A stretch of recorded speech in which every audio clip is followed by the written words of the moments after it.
Appreciate you streaming in here on Birds 365 on the JAKIB YouTube channel. You got me, Jody Mack, with Tone Shields in for Johnny Mack, and joining us to talk Bears for the next 15, 20 minutes from BearReport.com, Zack Pearson. Zack, thanks for jumping in.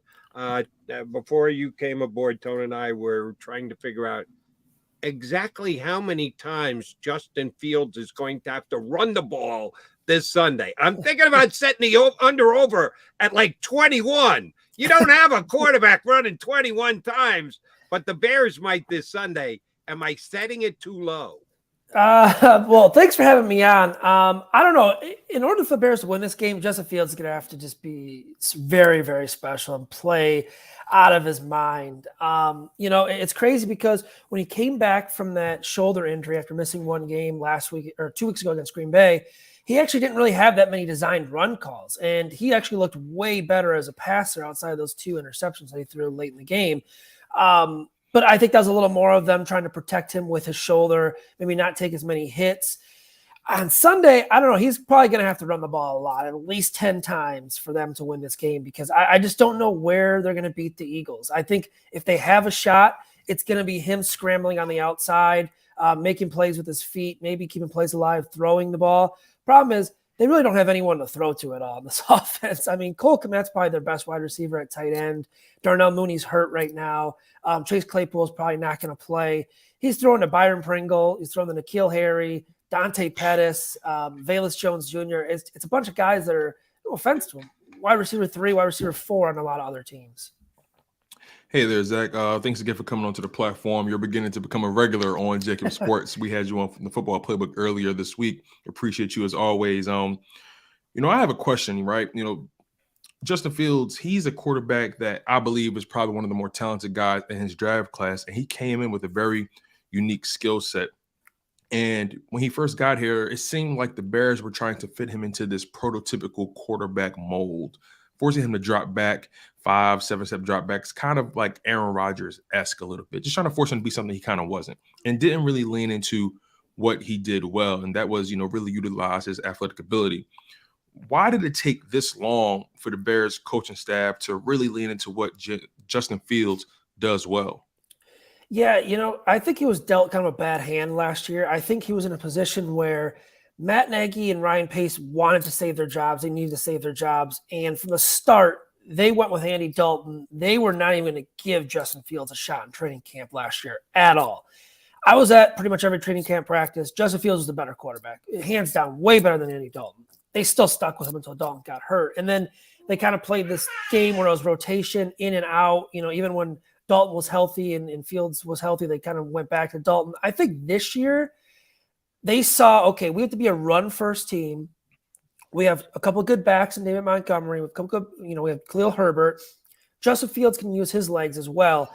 It wasn't working out for the first couple of games, and I think Luke Getsy, something clicked and was like, okay, let's get Fields on the move. If you look at last year, his best game was against Pittsburgh. He was on the move. He was rolling out, and this was a different regime. He was rolling out on the move, making plays down the field, throwing the ball, running the ball.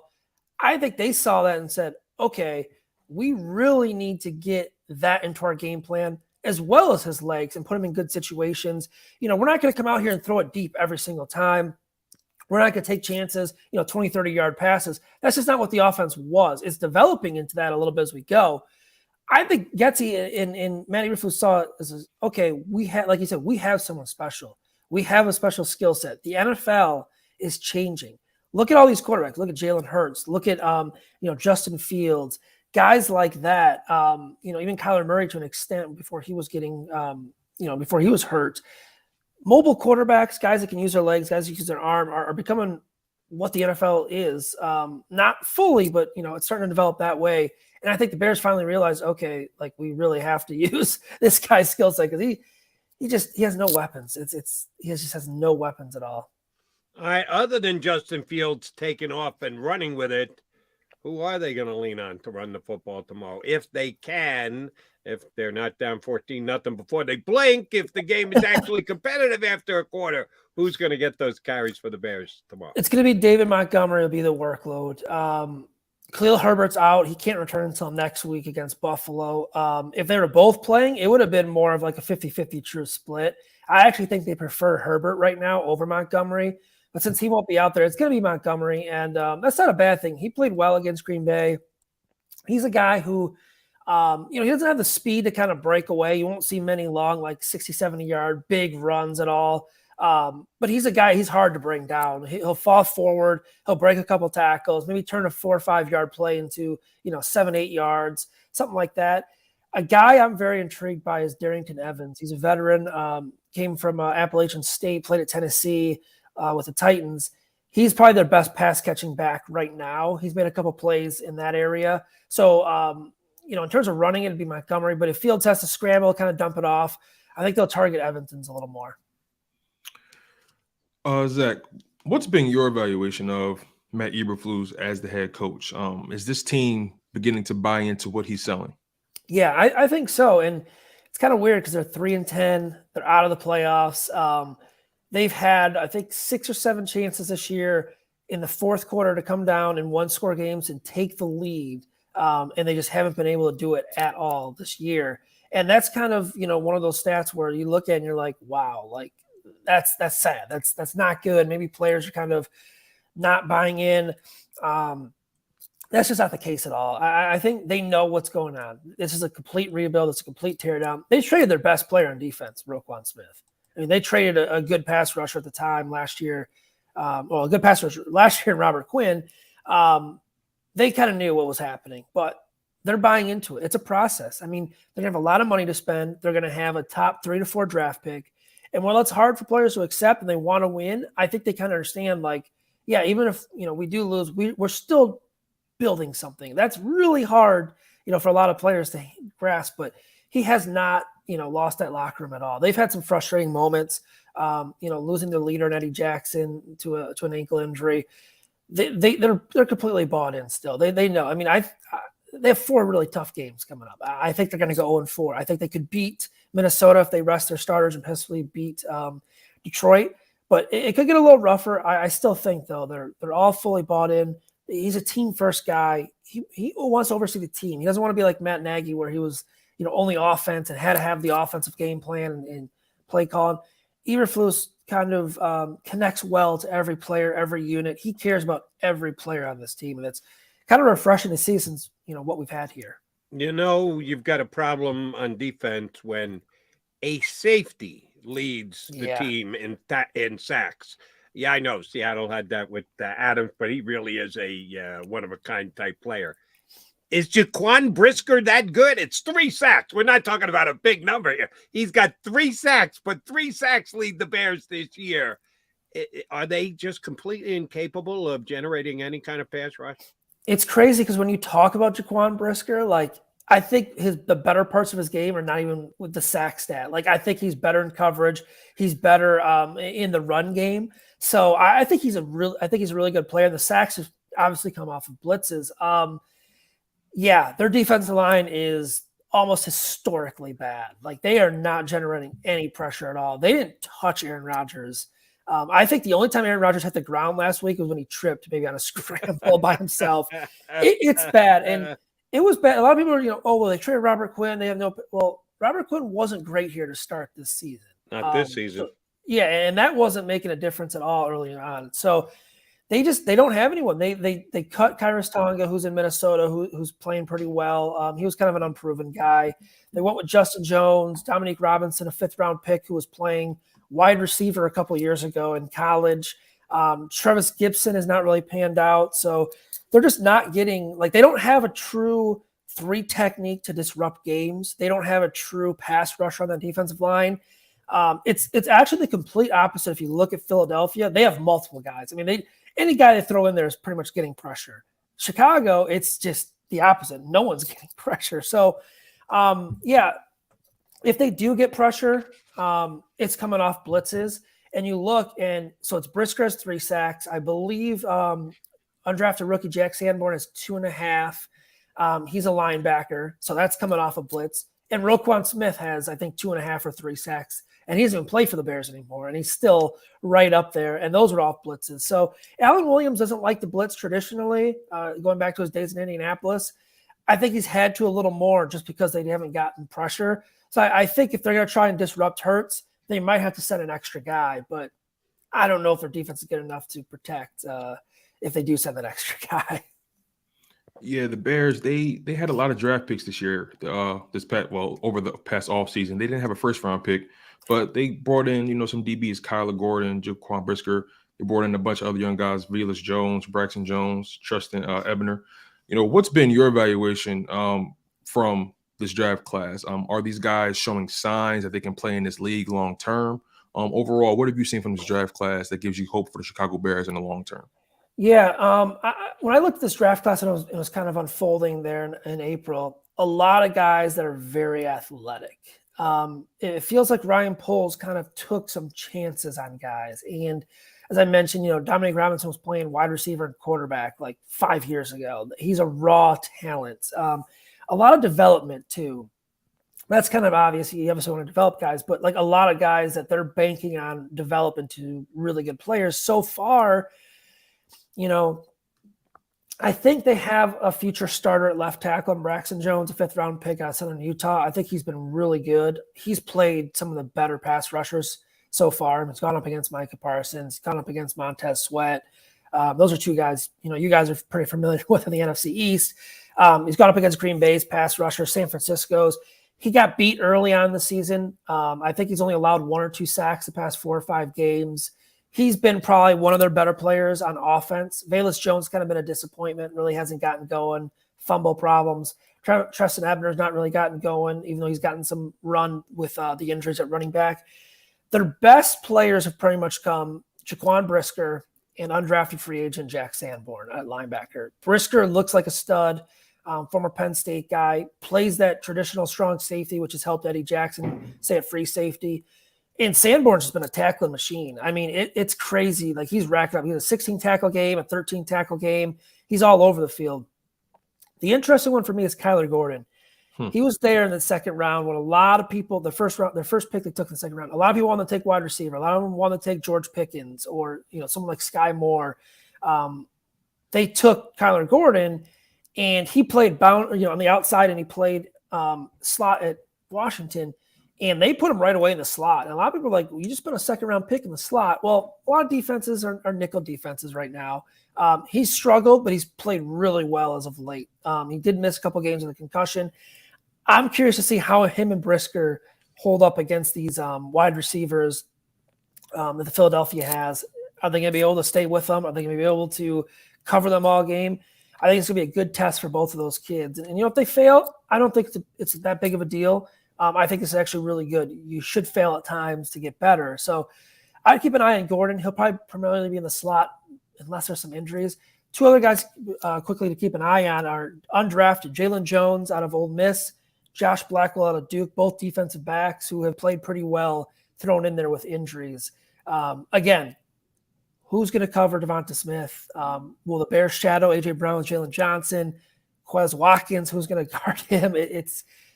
It's going to be tough to watch at times. Understood. And, by the way, putting value on a cover corner in the NFL in 2022 is not as outrageous as it used to be. Yeah. I do a solid for any of the Eagle fans, Eagle Nation, who are getting on a plane later this afternoon or tomorrow.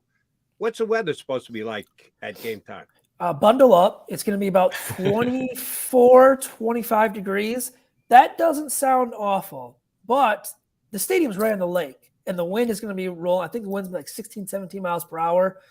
That's where it gets cold. Bundle up, put on a hat, get some coffee, maybe some beer, keep yourself warm. The coffee's a possibility, but it won't just be creamer added to that coffee. Exactly. Yeah, probably the best way to go. Yeah. It's crazy here in Chicago. Like, I'm sure you guys had kind of the same weather, but it was like 45 the other day, and then it's going to drop down to like 20 like tomorrow, and it could be freezing next week, and then it could be 50s the week after. It's just our weather is so wacky. But yeah, it's gonna be a little cold. So let me follow up there, Tone. Thanks.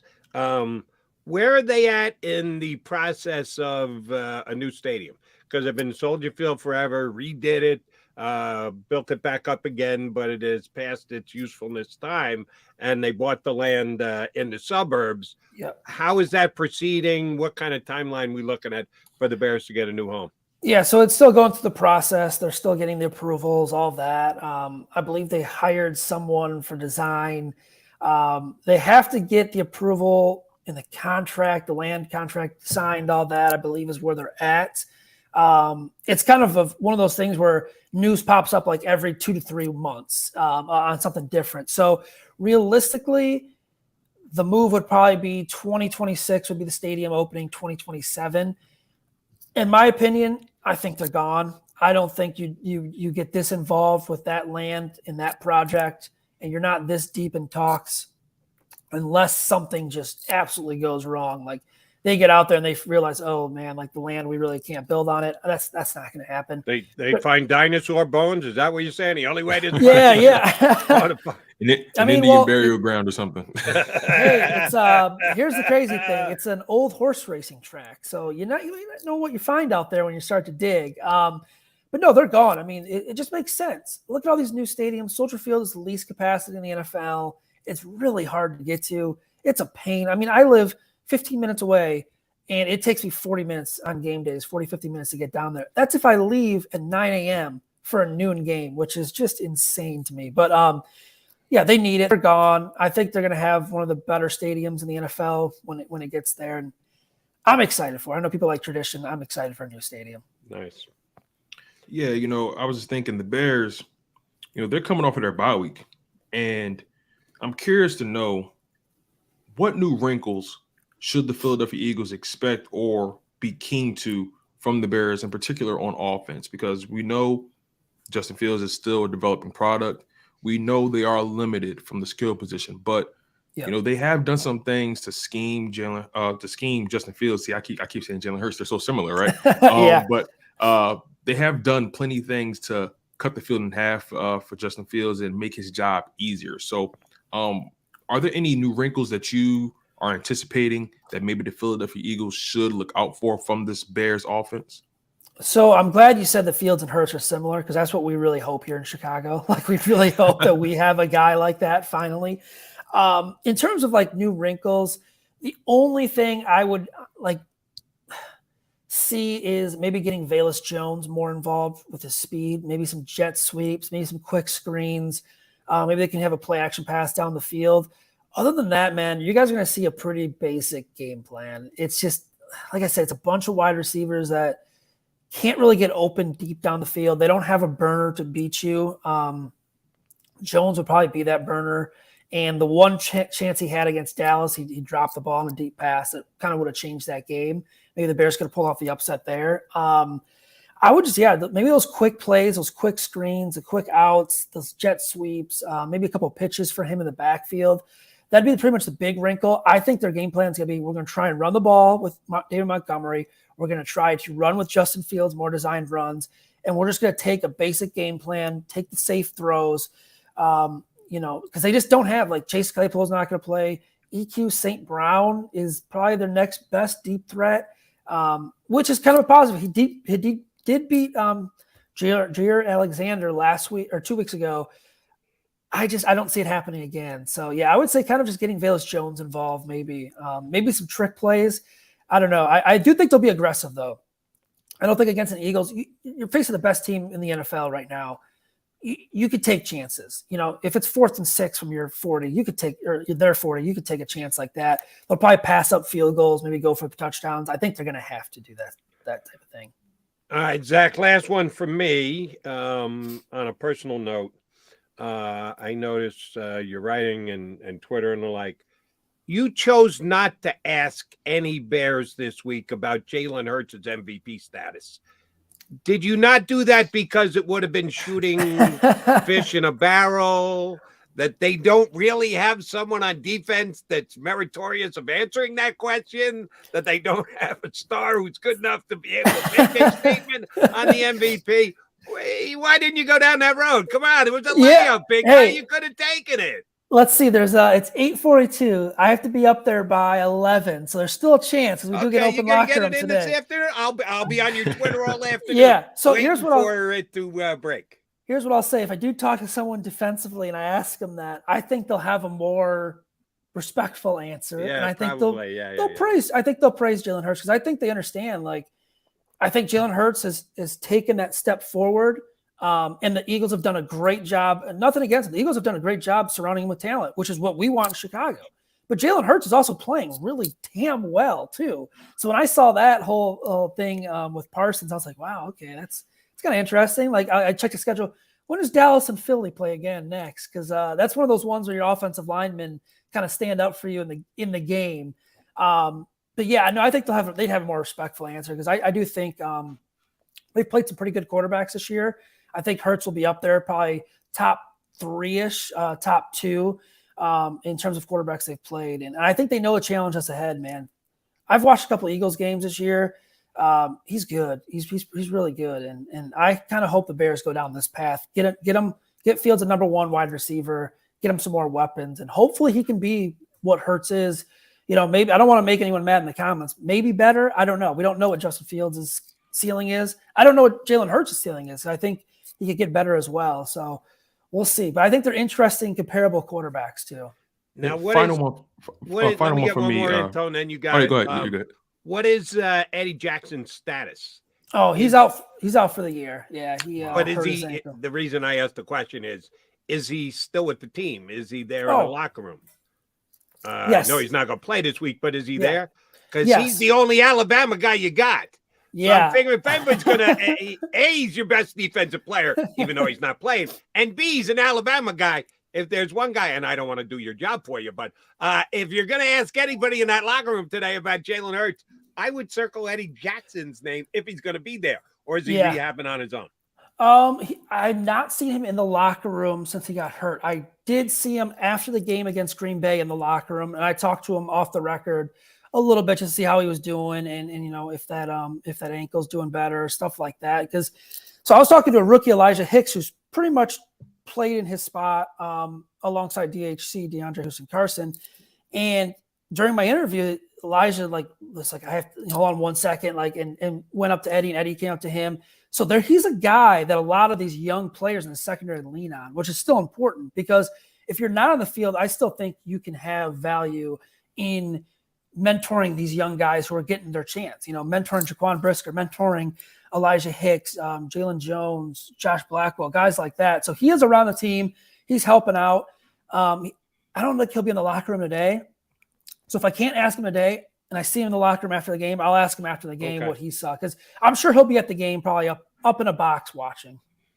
Final one from me, Zach. Once again, thanks for coming on with us. Yeah. The Bears traded for Chase Claypool mid-season, and it made me think, what has been your evaluation of him as an asset to Justin Fields? Because again, Justin Fields, he's being compared to different guys like Jalen Hurts, Lamar Jackson, so on and so forth, but most comparably to Jalen Hurts. And the Eagles brought in a big body physical wide receiver like an A.J. Brown. Now, I'm not comparing Chase Claypool to A.J. Brown, but from a physicality standpoint, from a measurable standpoint, they're kind of similar.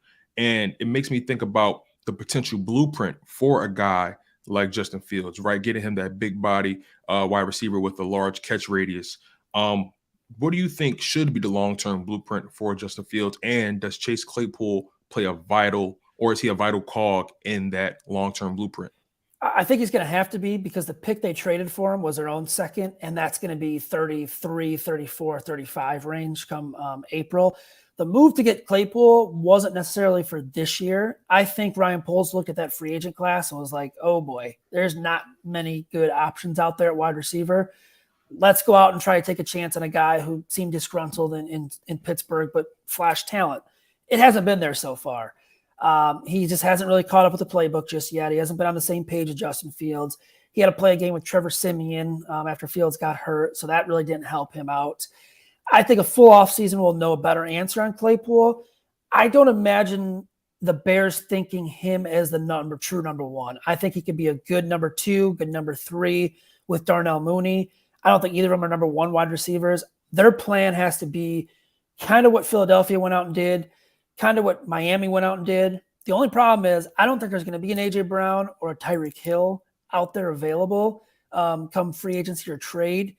Free agency class is not good. I don't know which veterans, maybe someone like DeAndre Hopkins, but he's going to be 31. I don't know if they'd go that route. I think they have a couple options. I think that first pick they're going to have, number 2, number 3 overall, they're either going to trade back, pick up a lot of draft picks, which is going to be smart to do, or they're going to try and take a game-changing player on the defensive line. Will Anderson, Jalen Carter, Miles Murphy out of Clemson, and then go for a wide receiver. Because if we look at these last couple drafts, man, wide receivers in the second round, wide receivers in the third round have really produced, and you can find some gems there. I think that's going to be their game plan. If they do trade, maybe they can land, Quentin Johnson, Jordan Addison in the teens if they fall back. They have to find a number 1 wide receiver. I think they're starting to build their weapons, but the philosophy should be bulk up your offensive line, protect Justin Fields, give him weapons to throw because he's a rookie. He's on his rookie contract. You can't be wasting these years and stunting his development at all. So that would be my plan if I were Ryan Poles. Zach, good stuff. Hope you can make it over to the difficult to get to stadium before they actually kick off on Sunday. I know you'll be well warm. You get it in the off the lake effect. Yeah. Should be at least entertaining. Don't know if it's going to be competitive, but it should be entertaining on Sunday. Thanks for jumping in with us today. Yeah, thanks anytime, guys. I really appreciate it. If anyone going to the game, any fans, Pequod's for pizza. Best pizza you'll have in Chicago. What's the name of the place? Pequod's. Yep. Pequod's Pizza? Yes. I'm not a deep dish guy, so I do like the thin sliced. Yeah, I'm more of a thin crust guy myself, actually. Yeah, thin crust. Then Pequod's it is. Pequod's and Salerno's. Those are my 2 favorites in Chicago. I'm a Rosebud guy in Chicago, but that's full meal, not pizza. Oh, stuff. Man. That's fantastic, too. I recommend that as well. Zach, good stuff. Appreciate you coming on board with us. Thanks, buddy. Thank you, guys. Take it easy. You got it. Zack Pearson from bearreport.com here with us on Birds 365. All right, come back. I text Johnny Mac. I go, hey, you forgot to give us a score. Or I forgot to ask him the score. I have the McMullen score. I'll give you mine. Tone's going to give you his. We need to put a bow on the show here on Birds 365.